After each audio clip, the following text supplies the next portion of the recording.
Ty Smith, welcome to the podcast. Thank you for Ty, having me on. Appreciate it. yeah, man, good to have you here. You recently did the 22K row challenge for Mission 22. My first question about that, apart from what made you want to do it and what was the impact on you, is Mhm. how did you protect your butt? Because anytime I'm on a rower, even for like a 5K, it gets so sore. I have to get up and like, you need some kind of equivalent of like a chamois, like they have for You do. cyclists, but for rowing. So how did you manage that challenge? Wow. That is of all the questions, that's a great opener because I was terrified of that exact thing. I've done a lot of things. I've done an Ironman triathlon, I've ran ultras and stuff like that, but sitting just always sports where you're sitting as the primary thing. I Mm. want to say hot take, those aren't sports. Those are exercises. Those aren't even sports. Anyway, um, I heard about it. I work at the Air National Guard as a physical therapist in Camp Murray, so Tacoma, Washington. And so I'm around military guys all the time. And one of them had mentioned, Mission 22 and the fitness challenge. And then obviously there's a philanthropy aspect. And that's kind of, right on brand for what I'm trying to do with my side project, TriumFit Challenge and all that. It's fitness and philanthropy. So I was immediately in, when I heard that pitch from my buddy on base. And it was already a little bit into like planning for other events that I was doing. So I think you're supposed to do 1K every day in the month of February or until the 22nd. Mhm. But I just live streamed doing it in one go kind of thing. And so it ended up being like 96 minutes or something like that. So it was a lot of sitting, obviously. But I don't know. I don't know. My buddy at his house, he has like a special modified cushion for the rower that he has. So I wish I'd done it at his place because it would have been a lot more comfortable. But I just had the standard setup and just shifting your butt and moving weight as much as you can, But I always have a phrase, at least when I'm running, which is the faster you run, the faster you're done. So at a certain point, you're just like, I want to get through this, and you'll kind of pick up the pace and try to finish it. But yeah, What about when they say slow and steady wins the race?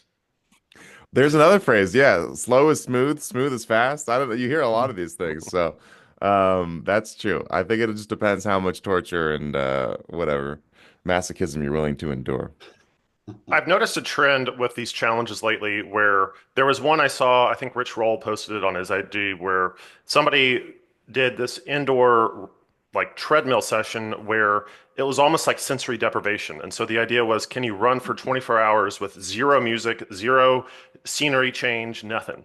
And I'm trying to like, I kind of get that. When I think I was 20 years old, I did this something called the Delano 50 miler, and it was in Delano State Park that everybody knows about in Decatur, Alabama, and it was a 1 mile loop that we you just did. There's the 12-hour option, and then there's the 50-mile option. I opted for the shorter 50-mile Yeah, option, yeah. and one thing I did appreciate that you could sort of like trick yourself into like what do we do for the mental aspect of this monotony is that they would Mm. have different food that they would bring out about every hour. So it's like hour three, we get the fresh strawberries. And so you had to have that one thing to look forward to. And Mm. then with at least with a rower, you have a little display that'll show you how far you've gone and kind of give your head something to move forward to. But the ones where you just completely don't know, that's where the real mind trickery comes into play. 100%. I do mental games like that too. Like if we have I usually do like one hard track workout and then maybe one long run a week currently. But on the track Tuesdays with the guys, I always have a phrase.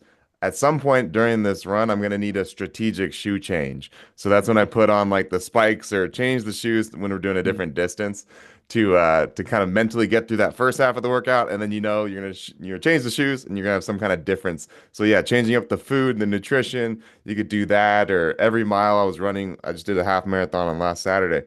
And every mile I would switch the Gatorade bottle from my left hand to my right hand, or like little things like that. Like, ooh, I'm so Mm. excited for mile 9. I get to switch my hands on the Gatorade bottle. Like, it makes no sense, but like your mind can play these games where it's like, actually, that's kind of helpful. But that's incredible. I did see something on Instagram where a guy, I think he was a French ultra runner, ran 12 hours straight on a treadmill. I think it was 12 hours. I don't know if it was 24 or 12, but it was, over 10 for sure. And I forget how many he did in the hundreds, and so I'm always fascinated with that. I remember maybe 10 years ago seeing a YouTube video of something called the self-transcendence race in New York, where they do a single New York block over and over for it's a race. So it's the entire month. So it's 30 days.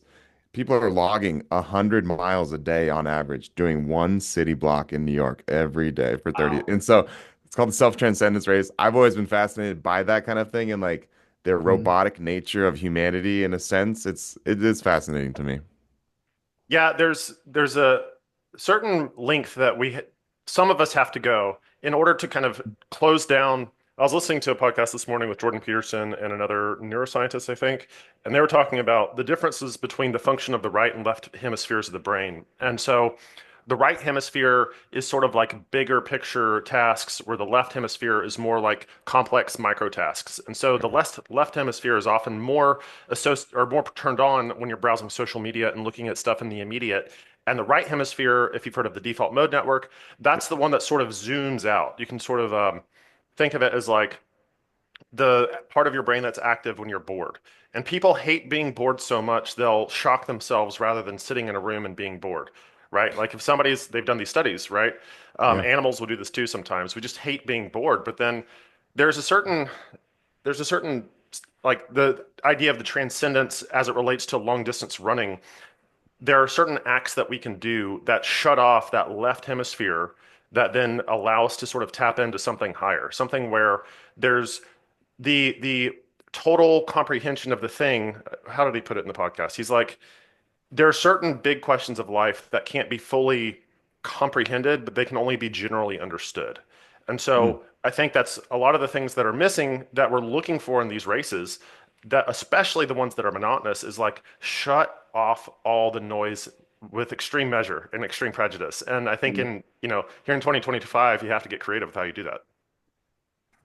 That is the new superpower of 2025. Mhm. I think the ability to tolerate boredom or boredom as like a strategic weapon in your, toolbox, I Mhm. think, because of any time in human history, we're more inundated with notifications and all these things. I try to Mhm. keep my phone in do not disturb permanently and kind of silence as many notifications as I can and do my part, but Mhm.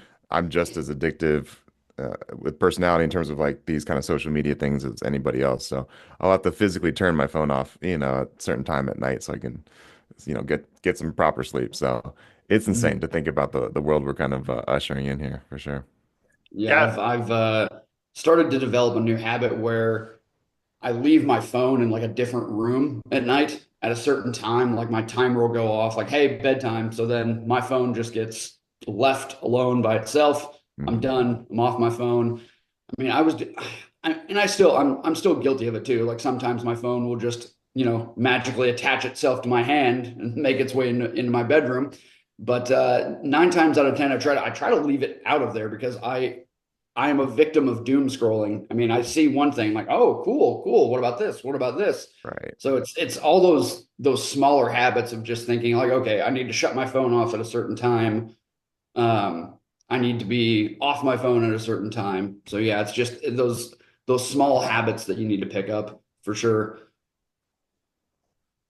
so Ty, from your perspective, what do you think that gets in the way of when we have all these distractions? We talk about the nature of distractibility, and there are sort of clinical terms to describe that. What do you think all those things are distracting us from exactly?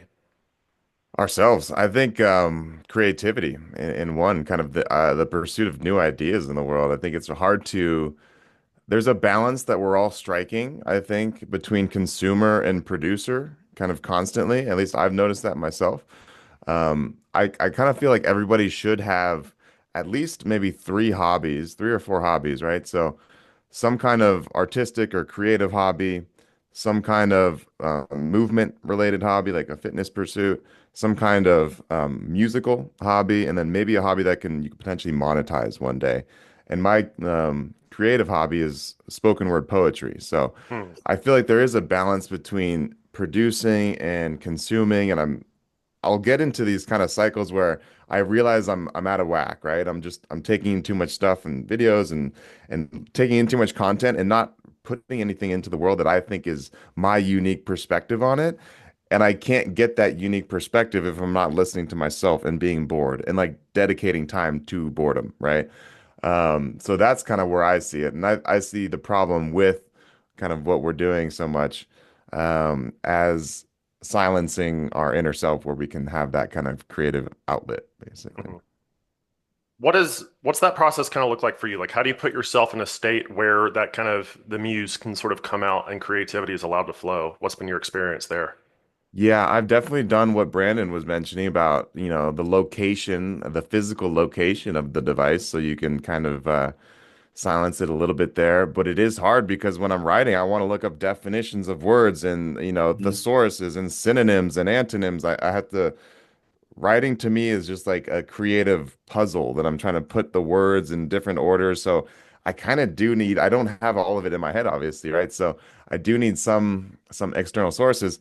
I'm a millennial. I could pull up a dictionary and buy a dictionary, right? And do that and have a hard copy of something, but that's against my nature. So I usually do have my phone when I am writing poetry or something like that, but it is very difficult. I think there's different apps you can use, Focus, and there's different ones that kind of cut off the, notifications and all that kind of stuff. So there's tools that exist in the modern world that you can use.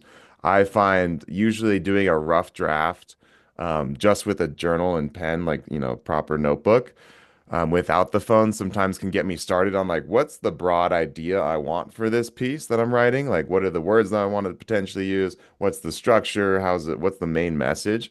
And if I just write the sketch out by hand in a notebook without any kind of external source, and then because the rough draft is always garbage, right? It's always terrible. So you just have to get something out there, and then once you have the broad idea, then I'll go to, dictionary.com, or I'll go through synonyms, antonyms, and kind of piece what rhymes actually go well together and sound better. So I think having the mix of the analog with just writing it and then fine tuning it with like the perfect word that I didn't know existed until I looked it up on Google.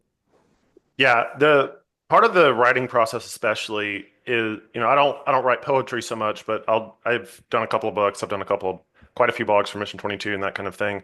And what seems like a helpful feature is one of the least helpful, which is why I use a whole different app called Scrivener that doesn't do this automatically, which is the underlining of red when you misspell something. And why that's so unhelpful is because there are two different modes that your brain needs to be in the creative process. So there's the rough draft creation mode, and then there's the editing mode. And those are two different circuits in the brain.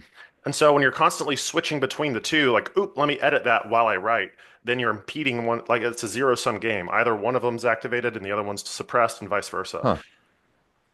That's fast. I like that. I didn't never knew that was like a different, yeah, neural wiring in the brain. That's really cool and something I'm going to think about when I'm writing next. Yeah, and I think there's a life lesson here too, right? Which is that most of life is a rough draft, and you need to not worry too much about editing as you go. You can sort of that's sort of the process of editing at the end of the day with a journal, right? The journal or whatever your sort of decompression process is talks that's your sort of okay, let's look back at the day, let's spell check now, but spell checking mid doing life is going to trip you up because it's like as you're running, are you doing running drills or are you running, Mm. right? The drill and the running or the recovery even, like you can't recover from the run during the run. Right. Um, yeah, a friend of mine was talking to me about like, gosh, there's so much, stuff on cortisol out there, like all the podcasts, like low Yeah. cortisol, like let's tamp down the cortisol. It's like, well, hang on a minute. That's a God-given hormone that you need, Yeah, and you want to peak exactly. cortisol in the morning. Yeah. Um, and so, yeah, like the timing of these things makes a lot of difference. I think that's interesting. The idea of our life as a rough draft, I think that's going to be a an idea I'm taking out of this podcast because so much of there's a lot of people that kind of fall into that paralysis by analysis type of thing, right? They want the perfect plan before they implement anything, and I've obviously been in that stage before. But I think at a certain point, I think maybe last year at some point when I was 32, I was like, I'm just gonna start the project that I wish existed and that I think that I've found great benefit in and that I wish, my younger self would have started before I kind of went down the wrong road for so long. So just the idea that it doesn't have to be perfect on day one and you kind of iterate as you go in public, which is it's terrifying a little bit. But also, you're iterating, and I have no followers yet. So it's like, why am I so concerned with what the internet thinks when the internet's not really following me yet, right? So by the time I have a following one day, hopefully I've done so much early stage rough drafts and terrible stuff that like my stuff gets 1% better every Hmm. week, month, year, right? Mhm. So I think just the bias towards action starting early because you don't have a following, so there's no stakes yet, right? I don't have to feed my family through my side hustle. I have a full-time job as a physical therapist, so there's really no reason why I wouldn't start this, passion project, right? Yeah, yeah, Mhm. I love that idea where when you can kind of step into that, this is just a rough draft place, then you can have much more fun with it. Yeah. And it becomes more play than perfection. And so I think that like learning that it's okay to fail early, there's a certain mechanism in our brain where if you fail, especially publicly, it's sort of threatening to the brainstem, right? Like, oh no, I won't have my community, I won't Mm. have my group that I depend on for survival. And you have to sort of relearn, like, no, in this domain, in this arena, it's a Yeah. sandbox and you're safe. Mhm. And I think a lot of people really get stuck in this idea of no part of life is a sandbox. It's all a combat mission, life or death. And for someone who's literally been to combat, you can understand Hmm. that.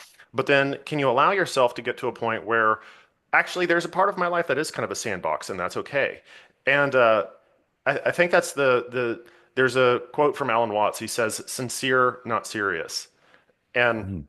so the idea there is, when you're doing your work, when you're creating your rough draft, understand that it's a rough draft and not a perfect final thing, and that's the point. That is the point. There's nothing to edit if you don't have the rough draft first.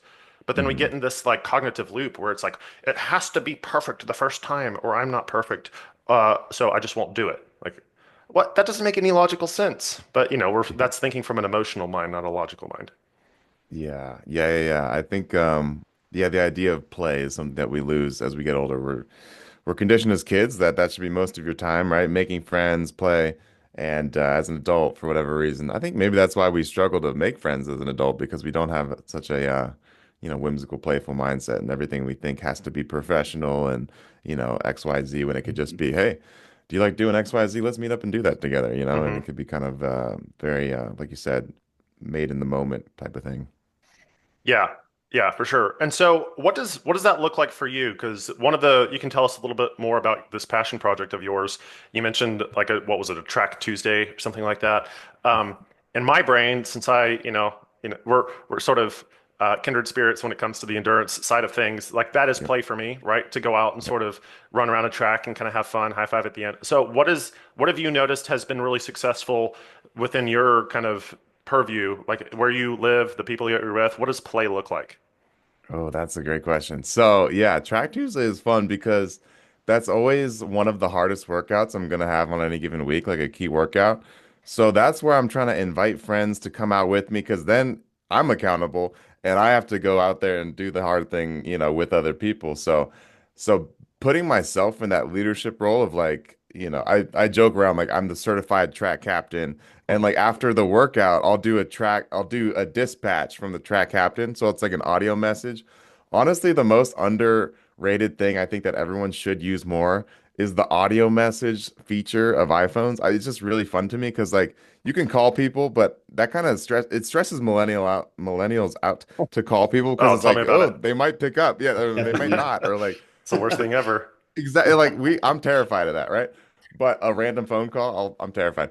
But if I call somebody or whatever and leave a voicemail, that's kind of funny. Or if I just do an audio message, I can say whatever I want. They hear my voice. It's a little bit better than a text. And I think it's like kind of a cool memento that they can save and all that kind of stuff. So Mhm. one way to make that fun, first of all, is invite your friends because then you have people going to the track with you to do the hard thing together.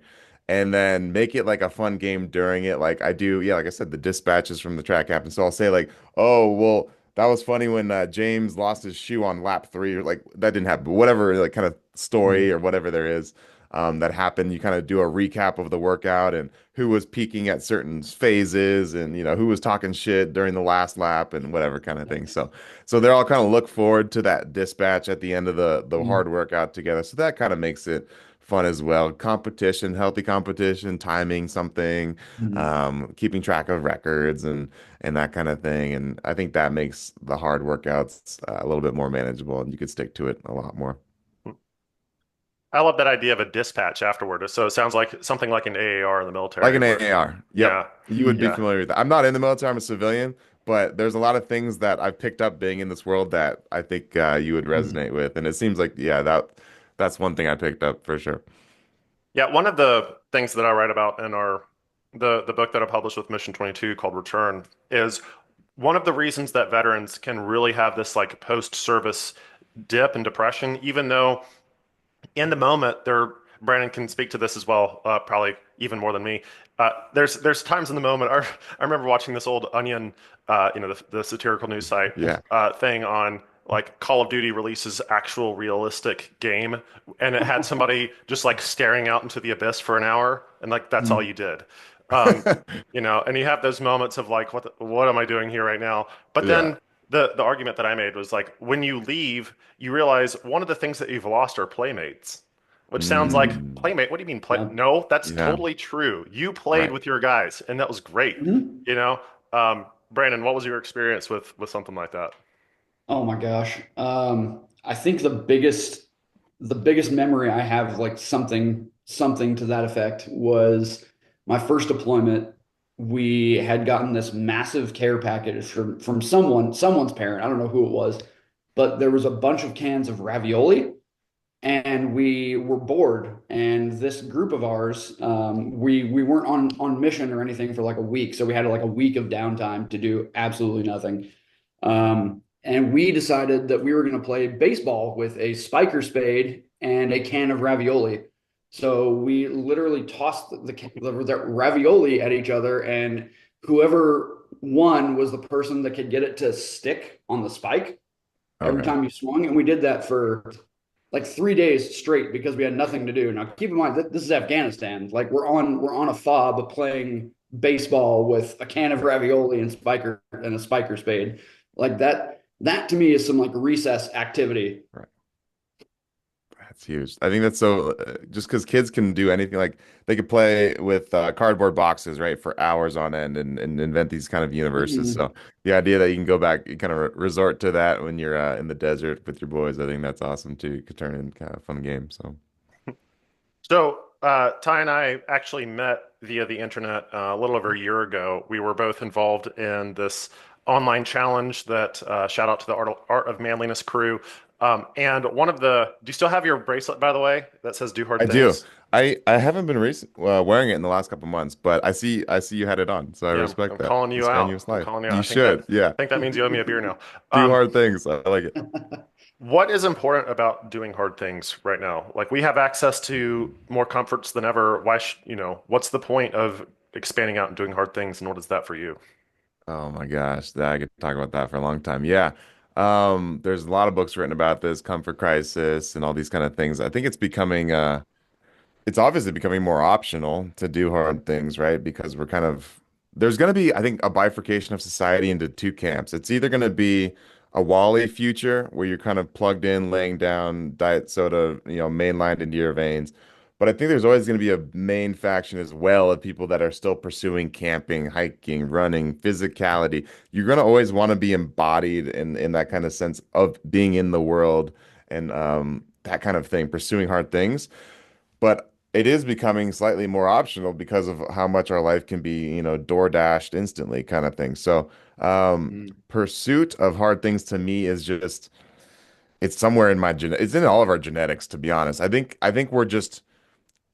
we're ignoring it, to be honest, because we've only gotten here because of our ancestors have done God knows what in the forest and foraging and killing shit and bringing it back and Mm. hiking over mountains. And so that is deeply in all of us. So if you're choosing not to do those things, I think you're just silencing a part of yourself. And I'm always trying to pursue living a full human experience.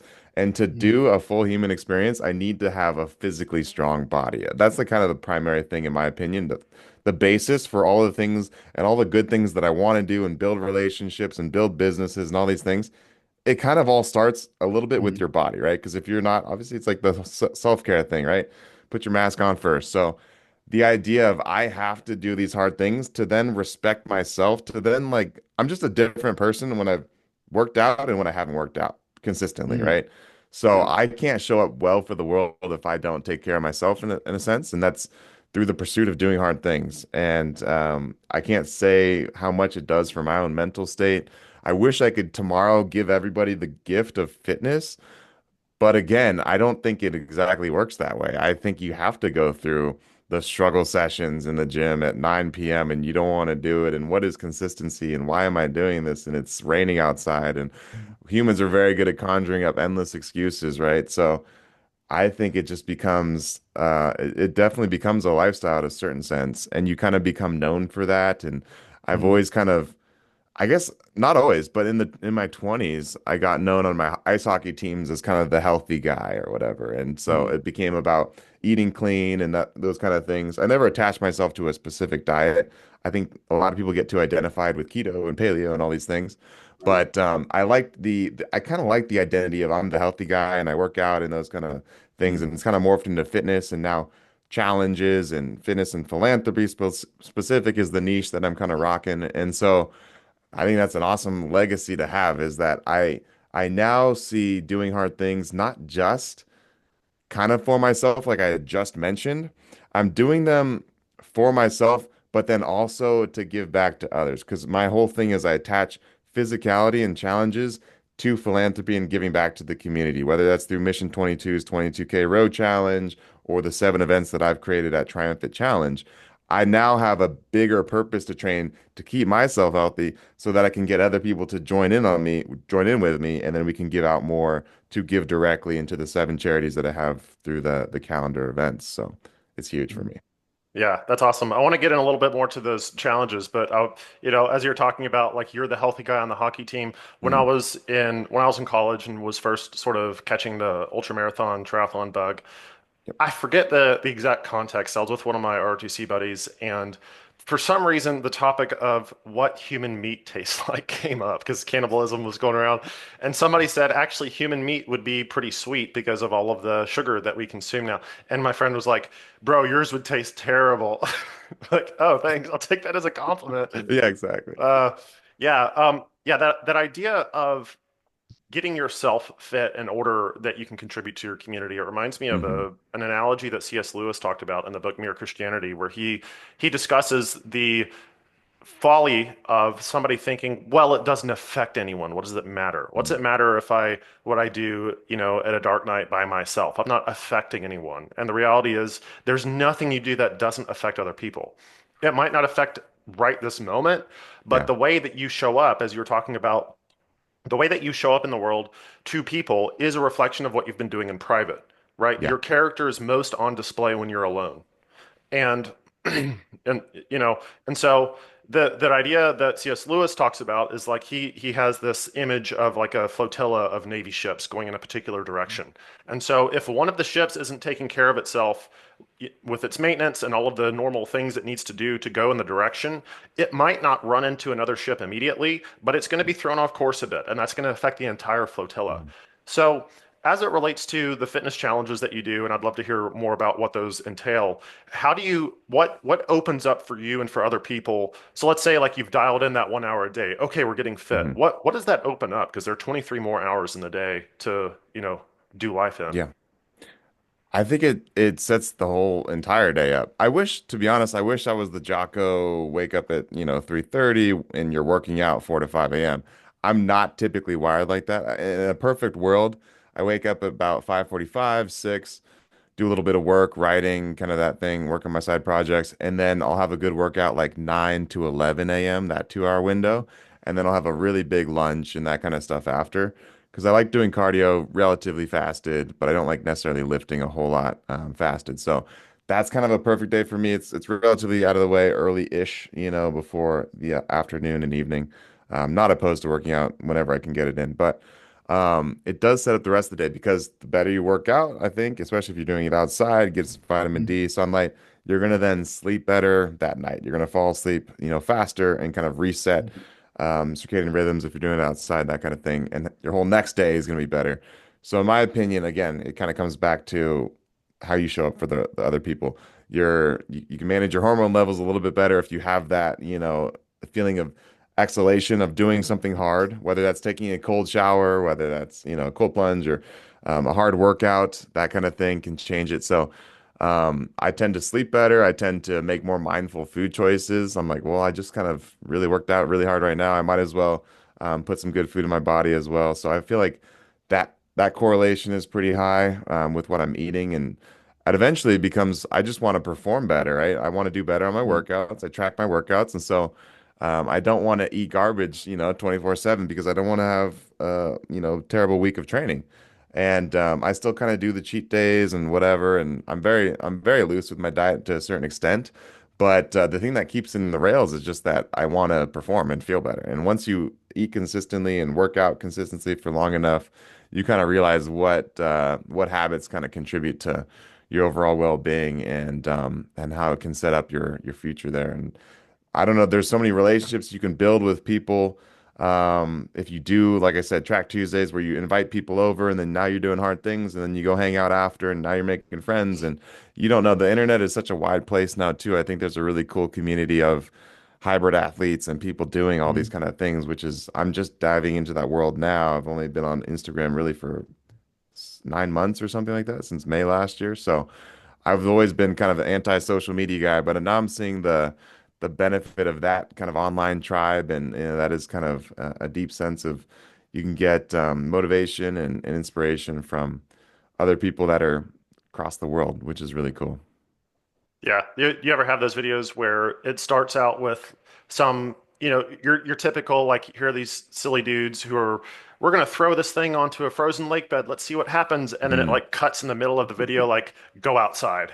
You know what I mean? Oh, I like that. I don't think I've come across that. It's not in Yeah. my algorithm yet, but it should be, to be honest. Or some like big tough guy will hey, cut out that social media scrolling or whatever. So Right. yeah, it can definitely be leveraged for good, and that's one of the Yeah. challenges that we have in running the recovery and resiliency program is how do you make people who are disconnected feel connected, Mm. even if it's just in an online space. And we have what is kind of cool is that if you can kind of do that somewhat successfully, it does provide the invitation of, hey, how do we meet up in person? Or if nothing else, hey, maybe I can do this with my own squad here at home as Mm. I'm opening up to these other people. One of the things that I feel like that if you have 1 hour in your day, let's say you start the day with some type of fitness routine, and what, I'm interested in what does that open up for you as a human as a whole? Like, okay, great, you're fit. One of the things that my coach has asked me before is like, imagine you're in a coaching conversation and you say to your coach like, "Oh, I want a six pack. Like that's my objective. I want these, I want to look good." Like, okay, cool. Let's say you look good right now. Let's say Mm. like everything that you describe you have right in this moment. What does that person want? Like, where are we Mm. going with this? And so it's like, oh, I want to lift, I want to bench 300 pounds. Okay, cool. That's, great. We can talk to your Right. CrossFit coach about that. But what does that person want? Yep. So I'm gonna put that question to you. Like, like if you were to describe like, man, I want this TriumFit thing to like have, 10,000 followers. Right. Awesome. Awesome. What is that version of Ty want? Yeah.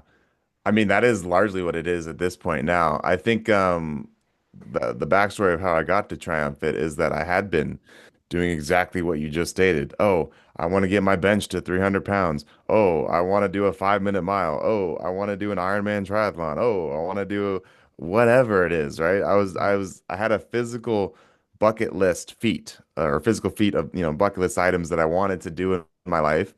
And I became so engrossed in training. I was doing a sub 5-minute mile, 315 squat training camp essentially, and I was working out like 4 hours a day. It was insane, right? I was limiting my social relationships and all these things to pursue this goal. And I understand, I mean, that could be a sign of discipline and there's certain positives you can take from that. But then at the end of that, 12-week training block, I was like, okay, that was interesting. I didn't hit the mile. I got a 5:05 mile and I did hit the squat, but I was like, I just felt kind of hollow. It's like as soon as you get to the peak, you're like, what am I doing with my life? And I don't have kids or anything or a wife, so I wasn't neglecting like really immediate, really important relationships in that sense, but even just friends or calling your family more or little things, right? If you're always in the gym and always on the track and that kind of thing. So I had this kind of realization like if I continue down this path of just pursuing more, bigger, faster, XYZ, XYZ, I'm gonna die and then there's gonna be nothing to show for my life at the end of it. Like, that's great, Tyler. You did all these things, but no one's at your funeral. No one gives a fuck about what you did or what your mile time was, right? And so then I was kind of like, I need to save myself from myself, essentially. And that's what TriumFit became of I want to create something where we're working out for a higher purpose. There is a reason behind staying fit, and we can have access to these things and push each other farther and give back through charity and all these kind of things. So that's really why I'm so passionate about this is because this is what I needed, 5 years ago. Not to say that there's no benefit. The Ironman, doing a full Ironman has changed me in a lot of ways. That the phrase anything is possible has definitely stuck with me, and that's made me pursue certain things that I wouldn't have done otherwise. So again, it's a weird thing of I don't regret the path that I've gotten to be here now. But I just wish I had thought of this a little bit sooner and that I can balance both of you can still sign up for races and do those things, but don't just do those things. Like also have a reason and do Mission 22's challenge and donate money. Why are you saving all this money? Like we're so fortunate to be in the US and in America. We have no idea that I could just work out for 4 hours a day. That's such a gift and such a privilege, right? So I think I felt a little bit too selfish. I think the problem Triumphant is trying to solve is either polarity. It's either the people that have no motivation to work out at all, they don't see a purpose in working out. They're not motivated by vanity necessarily. They're not motivated by the six pack, like your example. They just don't Mhm. have any reason to get up. But maybe if they have a tribe to train with and that will go push them harder and they'll give back and see the benefit of what they're doing, maybe that'll get them to work out. And then TriumphFit is also solving for the exact opposite person, the person like me last or 2 summers ago that was working out 4 hours, 5 hours a day, a complete exercise addiction, always in the gym, and still felt that hollowness of like I'm just pursuing these, fruitless endeavors at the end of the road, and it's not going to mean anything when I'm dead, right? So I'm trying to either get people to start working out and find the benefit of community, or to kind of not feel as selfish when they're working out too much because now they're training for a higher purpose through the challenges that I've created. You know what I mean? Yeah, totally. I love that distinction there, and you can apply that, distinction for a lot of different groups. So like, I was listening to the Modern Wisdom podcast, and he was talking a little Mm. bit about how, yeah, there's definitely a contingent of the population, that first one that you mentioned, that needs a little David Goggins, that needs a little Yeah. like get up and go. But then there are others of us who need like the serotonin version of David Goggins, of like, Mm. hey, who rested the most this week? Yeah. Like as opposed to being proud of how early you get up, like, hey, I did nothing. There's a verse, I think it's in Ecclesiastes, that says, "Better is a life with one handful than two handfuls and full of toil." And Ooh. so like it's the old story of like I think it was Siddhartha. It was in the Buddhist Yeah. tradition where he's trying to. Well, I'll abbreviate the story, but Yeah. essentially, he was after he sort of figured out that the his life was not just this walled garden that was totally idyllic and you just have pleasures wherever you turn. He goes and he finds, he discovers what sickness and death and loss entail. Right. And so he's like, oh no, how do we solve this problem?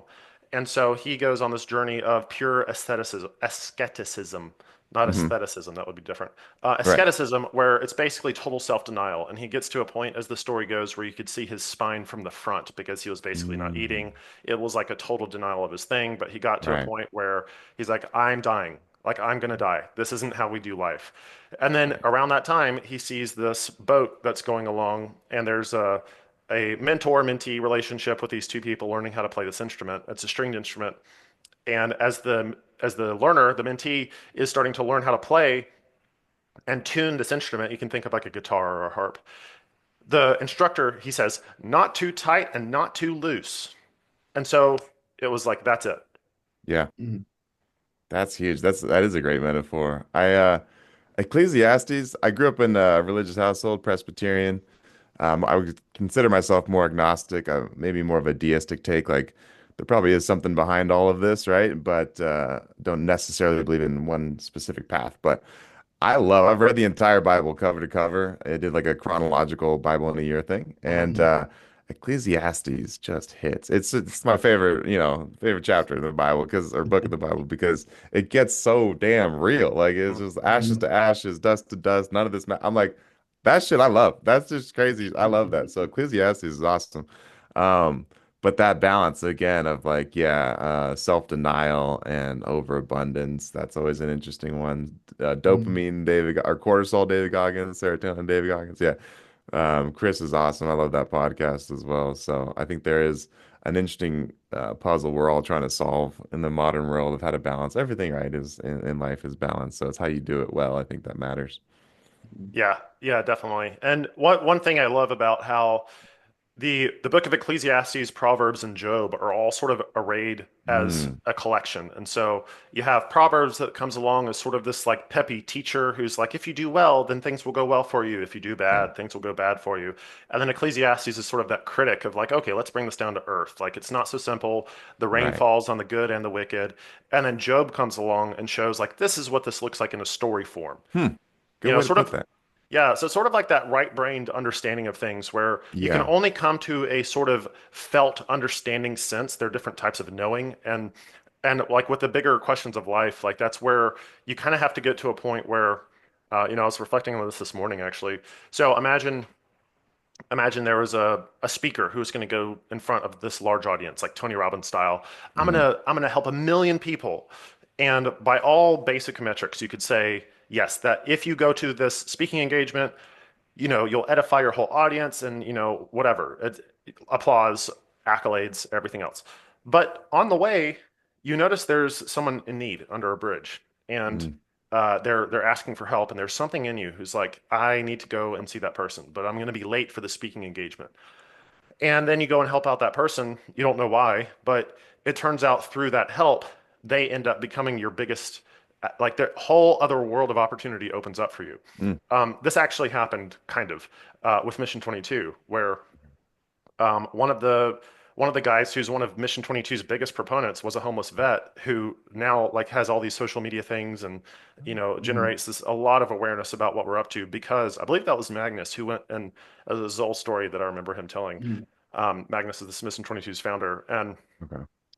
so I love this idea of being able to like having the not too tight and not too loose idea Mhm. is that you simply don't know which metrics are the most important.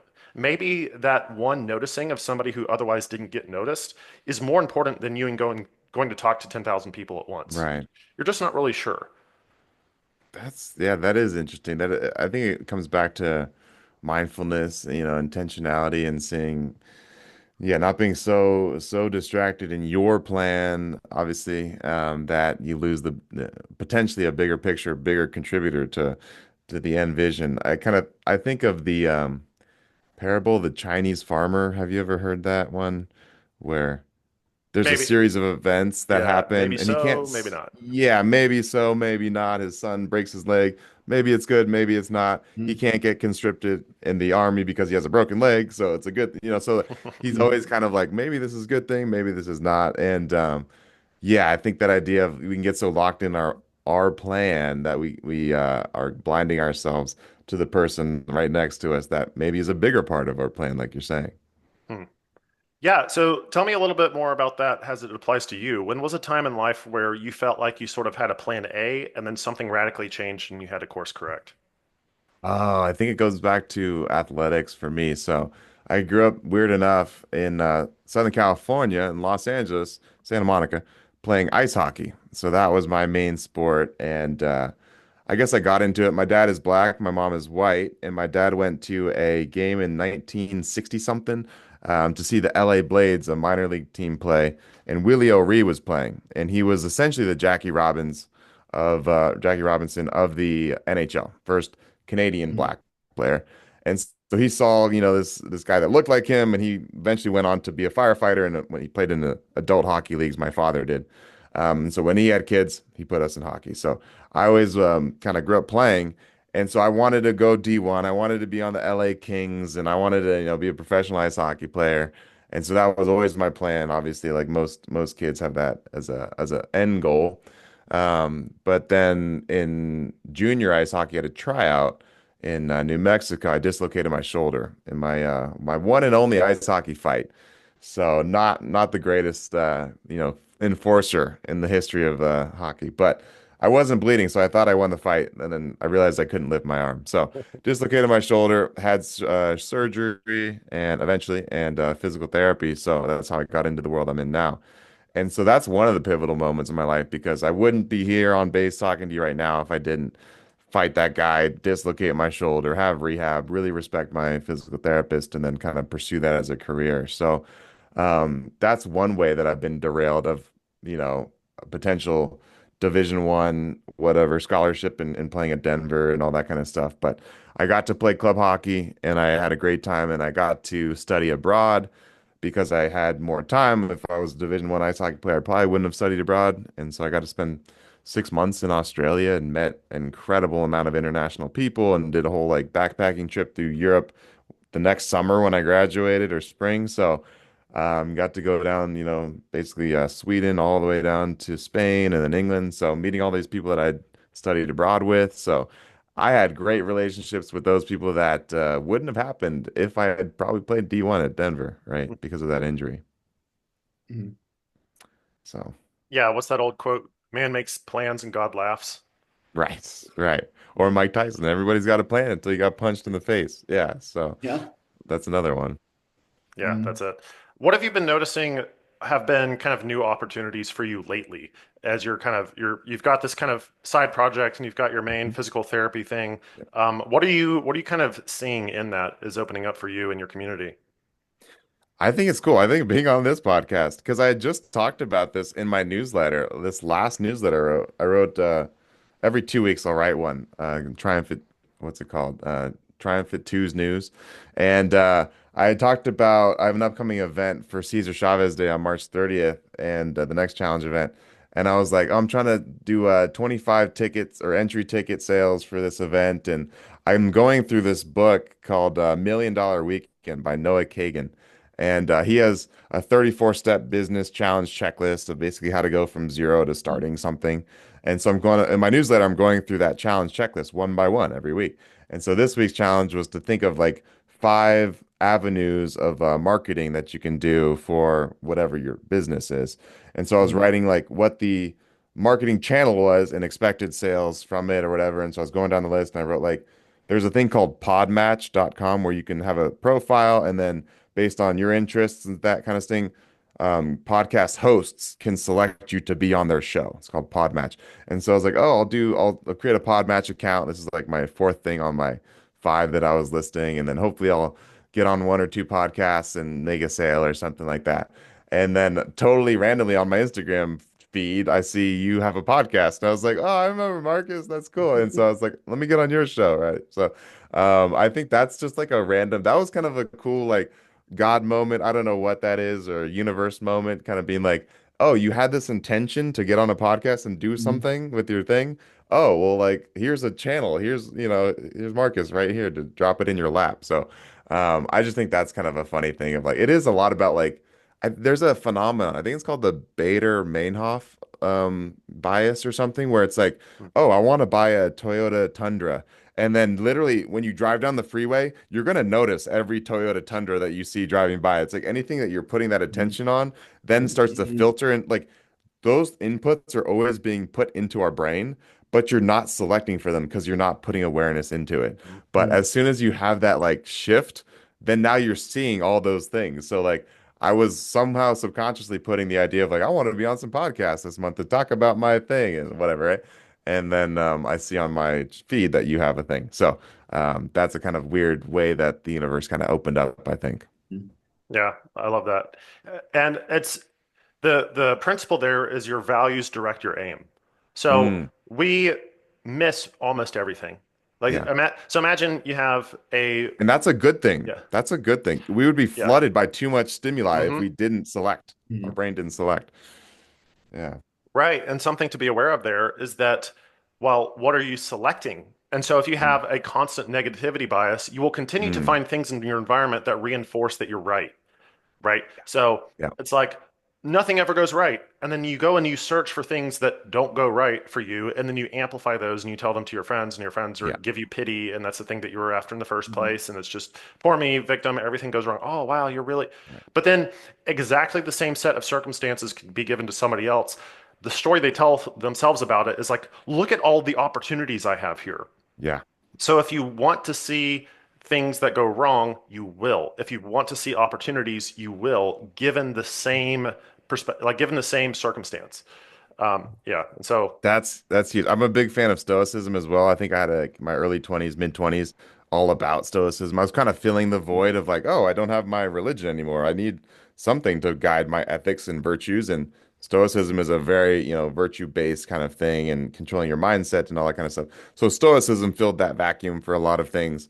And I think Tim Ferriss calls it like one of the most useful softwares you can run for your brain, which is very true. It's very anti-victimhood and kind of the idea of every time some hardship comes, if you just rephrase this as, oh, that's a stoic test. This is a test from the stoic gods, even if you don't believe in the stoic gods above you, but this is a test from whoever it is to see what kind of person I am under adversity. Like this is an interesting challenge that I could have. Oh, my flight just got canceled and I'm going to be late for my meeting. How do I respond to this interaction? Do I yell at the flight attendant or whoever's checking the bags?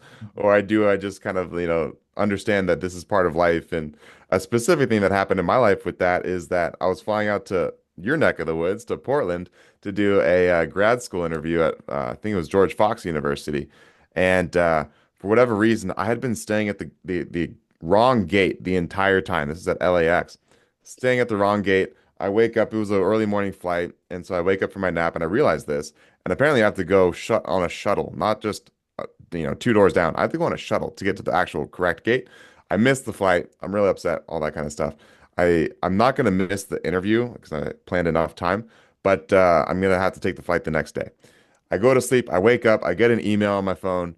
I got into San Diego State University, which is my dream school for physical therapy. And I was like, well, I don't even need to necessarily take this flight. So I just kind of turned it into a vacation anyway. But it was the idea of like, I could have been so frustrated and just, I don't know, like freak out about it. But literally, while I was potentially freaking out, there was an incoming email from a school saying I got an acceptance into their doctorate program. So mhm. I think it's just kind of like reflecting on that, I think makes a big impact of how you frame it, like you said. Yeah, and I think airports are a fantastic way to test your stoicism, right? There was Yeah. a flight that I had fairly recently. I forget all the details, but basically it was like I was able to compress what would have been a 7 hour layover to like a 2 hour layover. And Mm, then the flight for that was a 2 hour layover got delayed, so it became a 2.5 hour layover. okay. But nothing that they could say would upset me because my baseline expectation was a 7 hour layover. And Yeah. so I was like, oh, we're Mhm. so sorry. It's a half hour delay. And I'm like, whatever. This is great. Like I'm saving so much This is a time. 4 hour surplus. Yeah. Yeah. And then my fellow passengers could have interpreted that as like, oh, what a drag. Right? Mm. Same circumstance, different story. So it really calls into question like, well, what are your personal expectations for what this is? Ah, that's good. I want to start. I've always had this idea, not really. This is just like a funny idea of starting a YouTube channel called People Running in Airports. And it's literally just footage of people late to their flights, just sprinting in airports. I think it would be fire and that would get like millions of views. But that says a lot too. That's really why I want to stay fit. So I can sprint in a damn airport and get to my flight. No, I think that is hilarious though. And I think someone should start that channel because I think there's so much footage and it's hilarious. You can see like does this person train at all? Have they run more than once in their life? Like this is the real test. Can they sprint to not miss a flight in the airport? Well, see, this is why athleisure is getting so popular. It's like if you Oh, know, yeah, that's really why. at any given moment, you can Poor sprint. time management. Yeah, that's why athletes are taking off. Yeah, that's the real market value. You've been posting some stuff lately about sprinting. Speaking Yeah. of, tell me a little bit about kind of what your current training is. Yeah, absolutely. Late last year, I think November, something like that, I saw a YouTube video of a man doing 1,000 Murph workouts. Obviously, you're in the military. I think you know what the Murph workout is: push-ups, pull-ups, Mhm. run, mile, run. He did 1,000 Murph workouts. I think it was in 1,000 days. I think it was continuous. And I was like, that blew my mind. That was a frame-changing moment. I've heard of people doing 50 marathons in 50 days, that kind of thing. Iron Cowboy, that's really crazy too. 50 Ironmans. But the 1,000 Murphs in 1,000 days kind of blew my idea of like that's some discipline and commitment that I respect. And I was like, I go on these night walks. Kind of speaking of how I build boredom in, I'll usually go on a night walk. I prefer to do my good thinking like as a wrap up of the day. I don't necessarily journal all the time, but I'll do like a walking meditation where I think about my day and think about my life without my phone and all that kind of stuff. I'll just walk a mile, 20, 30 minutes. And I was like, well, what could I do for 1,000 days? Like what would that actually look like? And because I am very fascinated by the idea of attention to something, motivation, discipline, and accountability. In my opinion, maybe it's a hot take. I think attention obviously trumps inattention towards a task. I think motivation trumps simple attention to the thing because it's a kind of a driving force. I think discipline trumps motivation, but honestly, I think accountability trumps all of it. And so if you have a smart accountability system built in, I think that's actually maybe the highest level of it. And so I was like, I want to document the journey to 1,000 days of sprinting. And so this started last year. I just finished day 140 yesterday. And so I'm documenting it on TriumFit Challenge on my Instagram and all that kind of stuff.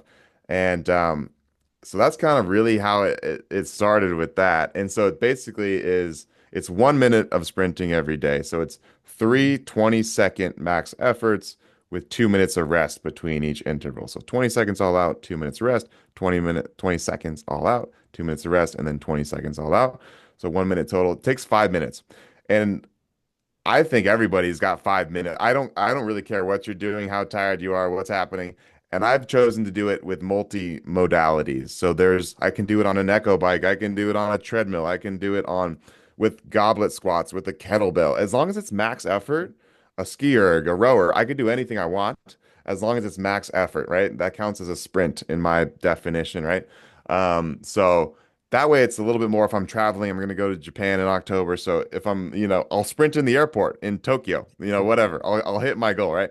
So I think that accountability has been interesting to post that online and to have the streak. And every 50, I do a live stream and do like some kind of one of my favorite quotes or phrases. The first at 100, I did you would like this, the man in the arena speech from Teddy Roosevelt, because Yeah. obviously Art of Manliness is obsessed with Teddy Roosevelt, and I am too. I think he's the greatest president. He protected the national parks, Yosemite, all those things. And so I memorized, I've always had that, it's not the critic who counts. I can recall that whole poem. And so I did that for the 100th live stream. And so every 50, I'll do that kind of thing. But yeah, it's been going really well so far. There's always, like I said, some 5 minute window I can put. There's always three things that will change my physiology. Like if you're having a terrible day, I think what you really need to do is spark your physiology somehow. Usually that's an ice cold shower, a really hard workout, or maybe, like I said, a 5 minute sprint interval thing, right? And those can really change how you're perceiving life, and it's tough when you're feeling sick and those kind of things, but it will. If you take a cold shower when you're sick, I think it can have a big impact. So you need to change your physiology. It's a physiological problem if you're feeling, under the weather or something like that, usually. So don't attack it with logic. Attack it by changing your mental and mind state and physicality. But I am learning a lot about, accountability, discipline, motivation, because I don't really have the motivation to sprint every day anymore. Like it's been 140 days. That's usually a short-lived kind of thing. And I guess you could call it discipline at this point, but at at a certain stage, if you are sick or something like that, like even if I'm disciplined to do my sprints, it's easy to conjure up excuses like, oh, I'm still disciplined, but I have COVID or I'm sick or like I don't need to sprint because so it's like it's a way out. You can still maintain your discipline, but it's a safe way out of not doing the thing. But because you can say, I'm legitimately sick, right? But if you have accountability, like I said, I will get to 1,000 sprints in 1,000 days. Even if I'm lacking discipline and I have that excuse of like, oh, I'm sick today, I'm still gonna do the damn thing because it's 5 minutes. It's relative to how it's max effort. So even if I'm sick, if I still go hard for 20 seconds, that still counts as a sprint because it's all relative to your energy level that day. So Mhm. I think that's why I'm like accountability is actually more important than anything else, right? And so if you're documenting something in public, if you're telling friends about it, here's another pro tip. If you do what's called I think it's called a Ulysses Pact from Odysseus. When he was going through the siren song, he had his shipmates pack his ears with wax so that Mhm. pack their ears with wax and he could hear the siren song. but he Mhm. couldn't do anything about it because he was tied to the ship. So he wanted to basically like understand what the lure of the sirens were singing, but not be tempted to like break anything in their place. So the idea of a Mhm. Ulysses Pact is like, if I don't hit the 1,000 sprints in 1,000 days, I'll donate $1,000 to a tobacco lobby or something, like something that's like Mhm. doing really shitty things in the world, whatever that is for you. It could be some people hate Donald Trump, so they'll donate to Donald Trump. Some Mhm. people hate Kamala Harris, so they'll donate to Kamala Harris. But it's like Right. a negative incentive to do the thing. Hmm. So you could do it with that, but that's another form of maybe accountability. So I've kind of found what I've gelled with, and it just seems to be I don't want to let people down, and I'm doing it through my Instagram on TriumFit Challenge. So it's kind of a fun way that I'm keeping myself accountable. But yes, I'm 140 days strong, going for 1,000, and it's been great so far. Yeah, I love the spirit behind that, and the it almost. So, what was the first one I heard? Discipline, motivation, or motivation, discipline, accountability. What was the very first one? The very first one is attention, just Attention. being Okay, aware of something. got it. Yeah, and that to me almost sounds like a life stage development. Like as Mm, when you're very young, maybe like the early, the thing that you needed when you were young, it needs to be outgrown eventually. It doesn't make that thing bad. It's just not yeah, appropriate later on in life. And I wonder, I'd be curious to hear your thoughts on this. I don't know if this would be adding a fifth thing or it's right. wrapped into accountability, is I do the thing because it's simply who I am. So Identity, yeah, yeah, and so James Clear talks a lot about this. Like if you right, see yourself as an athlete, it's not, you don't need discipline, you don't right. need motivation. Mhm. It's just who you are. Yes. There's no, it's like the as above, so below concept. I am Yeah. this, so I do that. That's another that is I would wonder where I would tie that in. That would be more linked to, I think, to discipline than account. But again, when we did the strenuous life and through the Art of Manliness kind of program, again, a big thing with that is just do hard things and you kind of commit to doing 60 minutes of working out every day. But at least I know based on who I am as a person, I can commit to 5 minutes, 5 fucking minutes of anything. Sorry if I can't curse on your podcast. But 5 minutes, I can cement in my legacy, my life with 100% certainty. There will never be a day where I cannot commit to 5 minutes of moving my body. Okay. Mhm. So that's like the minimal effective dose to me. I think to get the results that you want with a business or a body or relationships, I am fascinated by two things: compounding and consistency.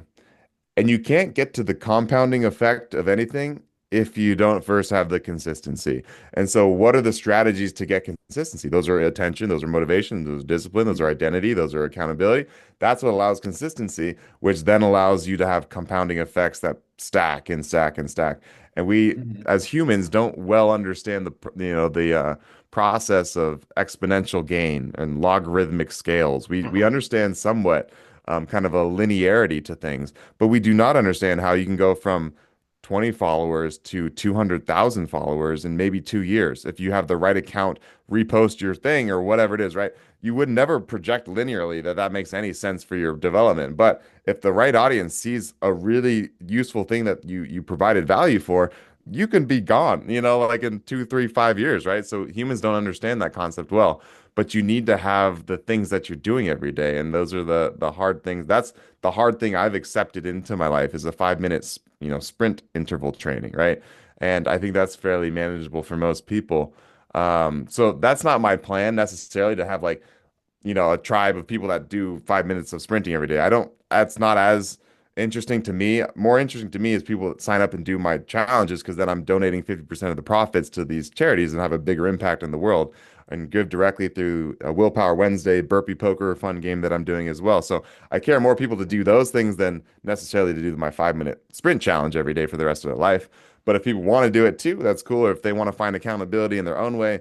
But I think everyone should sit down and write what is the MVP? What is the minimal viable product or minimal viable program that I can run in my life? For me, I've had shoulder surgeries. So every morning I have to do 5 minutes of rotator cuff strengthening. I do band work. I do external rotations. I do my push-ups. I do scapular raises. I do all those things because then my shoulder doesn't ache during the day. And if I don't do my workout, that 5 minute stability program, my shoulder might just kind of have like a 2 or 3 out of 10 pain just because I've had so many stretching of the ligaments in that shoulder. So again, those are kind of like the things that I just kind of have to do.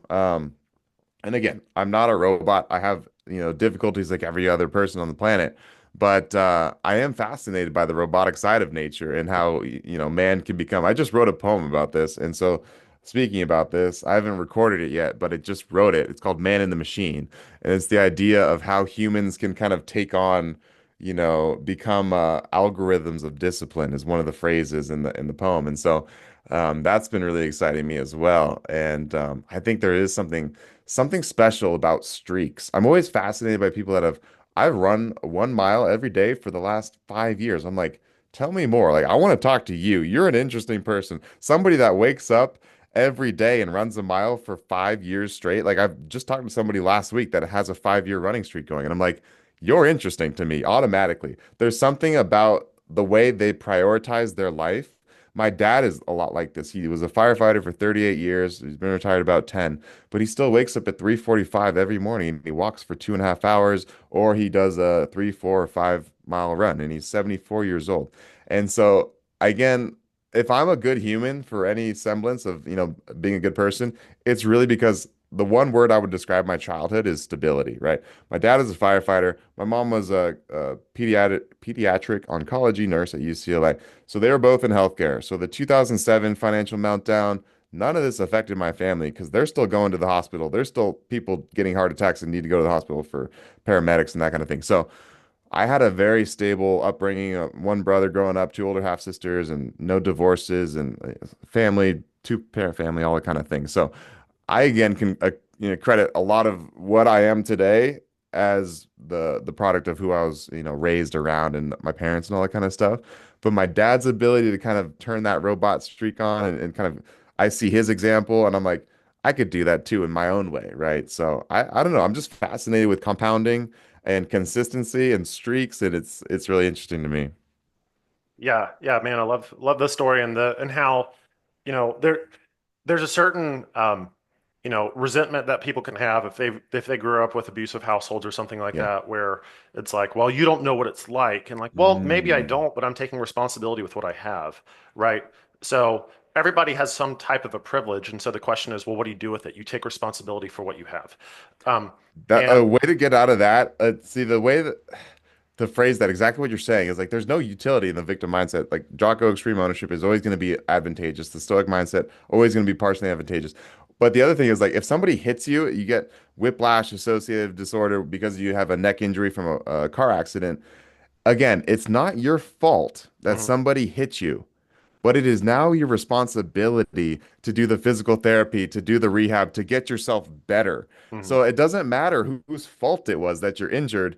It's 100% no one else is going to do the exercise to make your neck feel better after an injury, right? Like you have to do those things. So if life has given you a shit hand, like it's not your fault, but it's still your responsibility to change your life and get out of that rut. Like no one else can get you out of that rut but your damn Mhm. self. You know what I mean? So yeah, well, that's kind of the story I'm hearing you with the hockey thing, where mm, it's like, oh, it's the other guy's fault that my shoulder got hurt or whatever. mm, Even though like all of us know like you yeah. started it.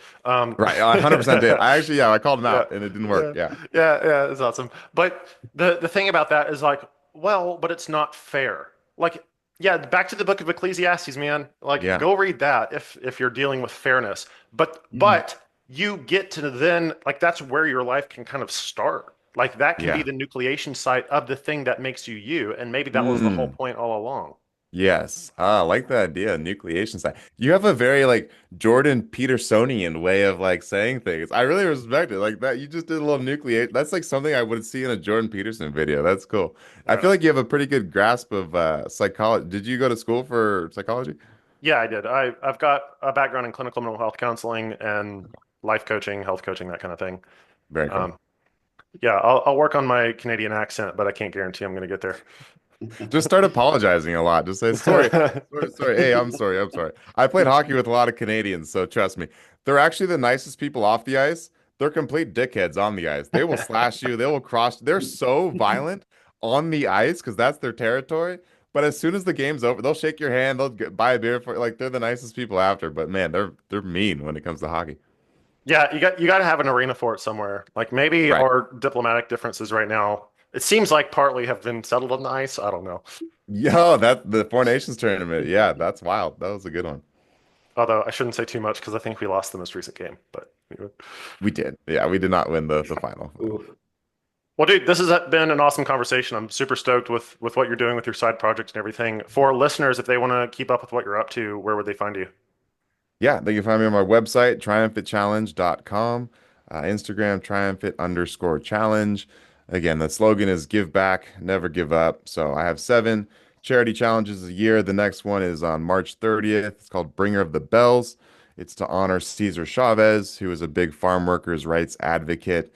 In the 60s, he marched 280 miles from Delano to Sacramento, California for migrant workers' rights. And so basically, my whole thing is I create a physical challenge, some kind of historical reason behind the challenge, and then a Mm. financial donation. So he did 280 miles for farm workers' rights. I'm doing a 2.8-mile farmer's carry with about half my body weight. Let's That's the go. gold division. Silver division is a 2.8-kilometer farmer's carry with about quarter body weight combined in your hands. So that's kind of the reason. They're kind of fun ways to like, oh, why am I doing this thing? Oh, because of this historical person. It kind of started in 2024 when I realized, why do we get all these holidays off? Like, what's the history? Who died? Somebody died to get you this day of rest. Like, why am I just resting on, Hmm.